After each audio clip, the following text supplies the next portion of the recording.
Malamig yung tubig, no?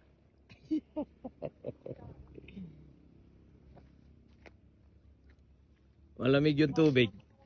Malaki yung binaba ng tubig dito.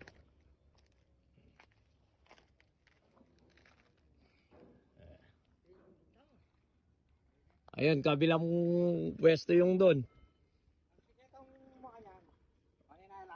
Oh. Master de obra. Siya po yung nakakaalam kasi siya kasi nag-aalaga sa mga isda. Kaya hindi. Nakalimutan mo na talaga mag-abroad din, no, boss? Ah. O paano yung pagkuha mo ng passport, di magagamit? 10 years naman, no? Baka maisipan mo sa ilang buwan or taon. Mag-abroad ulit. Makakapunta na ako sa... Saan?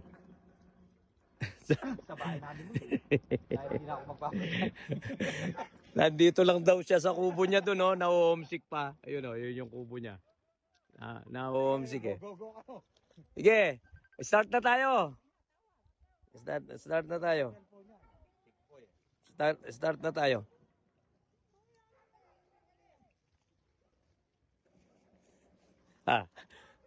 Hindi pa nag-abroad na homesick na pag nandun lang sa kubo niya. Ayun, yung kubo niya. Oh.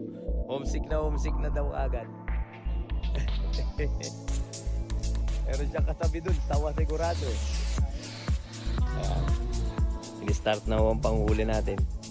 Uumpisa na ho tayo.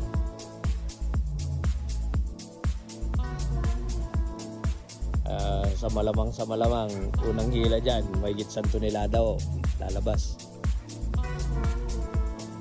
Yun. Ayun yung kabilang panig, 4 na group. 5 to sentro.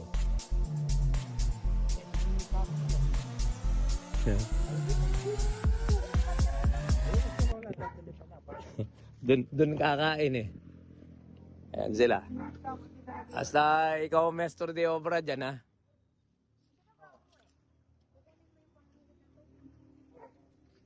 Ang lalaki ho ng mga papaya nila dito. Hinog na yung iba. Hindi makakuha-kuha sa sobrang taas. Ayos na tayo nito. I-start na ang humuli. At mag-i-start na rin tayo mag-fish cage.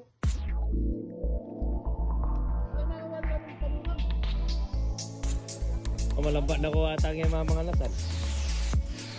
Panay karne kasing mga karne ang pong. Ay, isa maggulay kayo rin.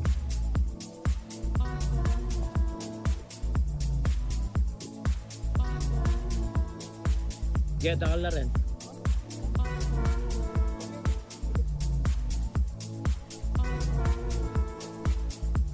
At lungguyuran lunto yan eh, boss. At gua mo. Sige. Wow. Lupang kaya. Pahingaos kanina. Ano? Lupang malakula rin nga sana.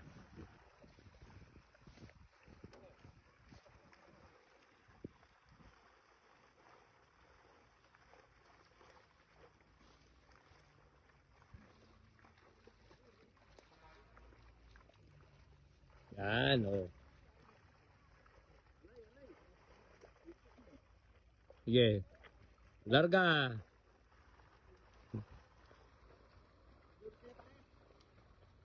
Paniging may Julio Valiente na.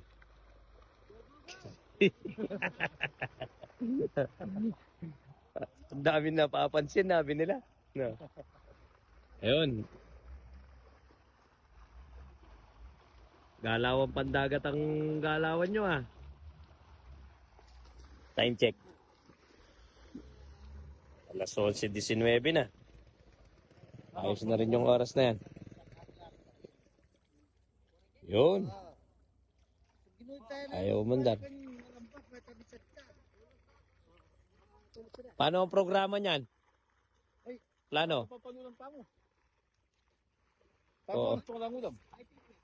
Sige, may pangulam din dapat ako. Dahil uwi muna ako. Go.